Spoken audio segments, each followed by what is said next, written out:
Dear students, hope you are all fit and fine. Another exercise in class 12 practical course is the identification of organisms through permanent slides.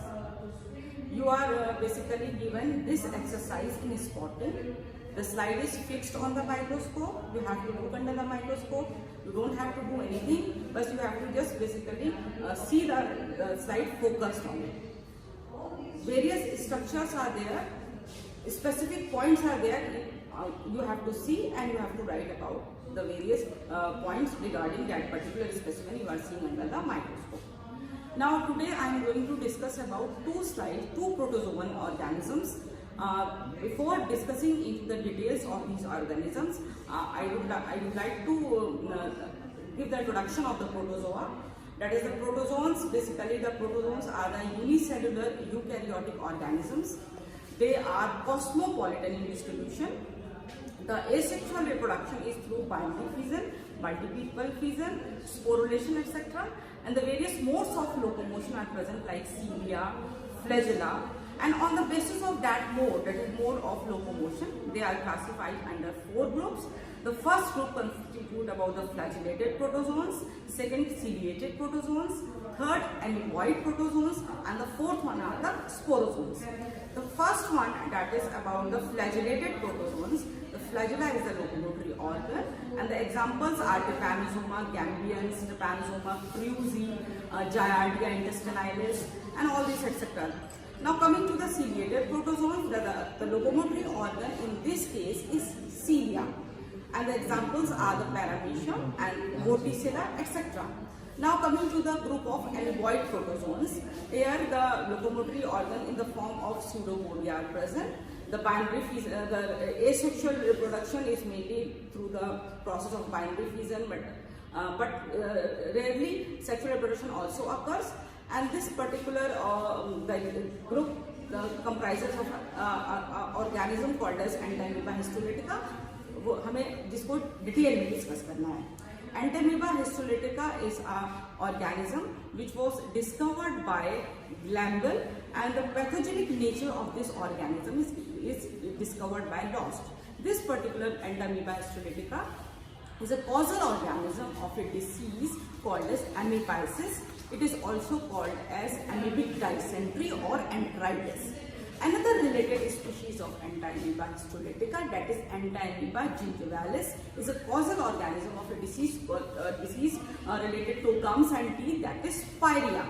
Now coming to the structure of Entamoeba histolytica, the flight of Entamoeba histolytica you are going to identify is that is Entamoeba histolytica is present in the slide infected with the stools infected slide of Entamoeba histolytica is present. यहाँ पर आप microscope में वो slide लगा रहे हैं और ये लगी हुई आपको मिलेगी, and you have to focus on this particular slide. When you see Entamoeba histolytica, the basic structures you have to identify. Single pseudopodia is there. Single pseudopodia आप देख के उसे देंगे. कहीं ना कहीं there is a basically distinction between plasma gel and plasma spore is also there, and the contractile vacuoles are absent. And this particular in this particular stage, first of all, you are also very well acquainted that the Entamoeba histolytica comprises of 2 forms. One is minuta form and another one is the magna form. The magna forms, they are basically the harmful forms, and the minuta forms are the harmless forms.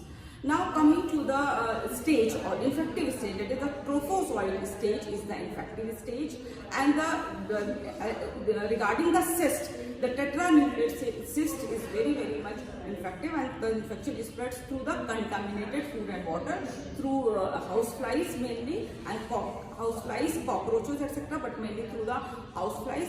And the cyst, the diagnostic feature include the cyst containing chromatoid bodies, which are the specific characteristic feature of the cyst of Entamoeba histolytica. You can identify mainly through this particular test. कि आपने अगर वो देखा है उसके cyst में आपको it is present, this means that the person is having a stool infected with this Entamoeba histolytica.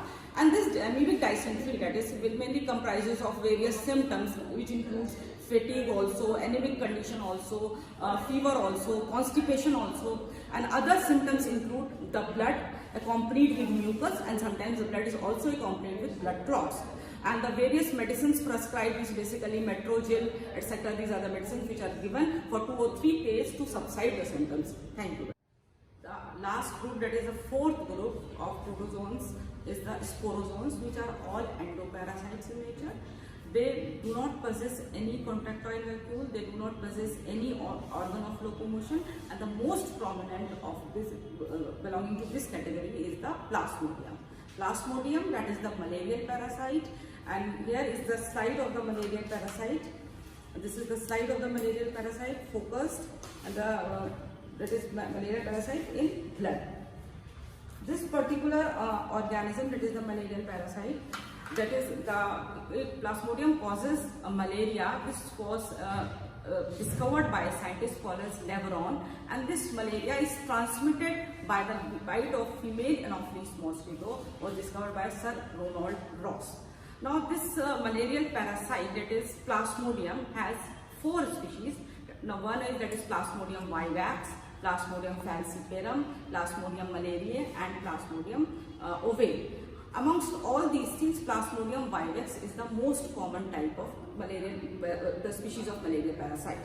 Now the most dangerous of all this is the Plasmodium falciparum, which causes a malaria called as cerebral malaria or malignant malaria. The Plasmodium vivax causes malaria which is called as benign tertian malaria. Plasmodium malariae causes tertian malaria, and the Plasmodium ovale causes mild tertian malaria.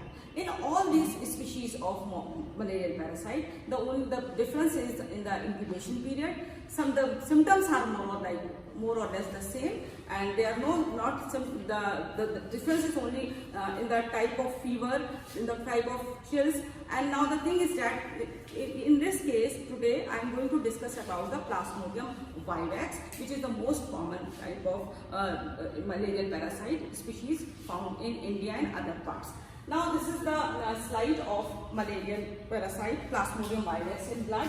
The slide is infected with the slide is infected with Plasmodium vivax, and this particular slide is focused here. The structure reveals there is a centrally located nucleus. The body of the malarial parasite is covered with a pellicle. The anterior end is having an opening called as micropyle, and again you see the secretory organelles is present. All these structures are very prominently visible to you, but some of the thing is that you have to focus on only 1 or 2, 3 structures to basically assign that this particular slide belongs to this particular organism, and you have to write the comment. All these things are kept for the purpose of spotting. Now coming to the basic information regarding this Plasmodium vivax and the Plasmodium in general. This causes a disease called as malaria, which is mainly characterized by symptoms of fever, chills, sometimes a feeling of nausea is also there. So what happens is that the infecting stage in this case is the sporozoite stage, and this particular stage is when it enters the life cycle of this particular organism, that is Plasmodium vivax, is completed into 2 hosts, one that is the primary host and the secondary host. In man is the primary host, and man is the secondary host, and the Anopheles mosquito is the primary host. The primary host is one in which the sexual reproduction takes place. What happens is that the infected Anopheles mosquito, when it bites a human, it releases sporozoites, and these sporozoites, they enter into the liver cell, they multiply there, and they enter the RBC. When they enter the RBC, they causes lysis of the RBC, the breakdown of the RBC, and a substance called as hemozoin is liberated. This substance produces certain symptoms like fever and chills which a person feels. So this is all about the malarial parasite, the life cycle, and again about the disease malaria. The drug mainly prescribed is obtained from the bark of the cinchona tree, and the drug is only administered when the presence of Plasmodium vivax, if any of the species of the Plasmodium, is established in the blood. So first you have to focus on the slide. You will see whether it is there. If it is there, you will basically find out the slide is mainly having 2 or 3 structures you have to note, and then you have to write the comment, and you have to write the spot number. This contains this, that is the slide of Plasmodium in blood, and you have to write 2 or 3 comments regarding this particular slide. Thank you, students.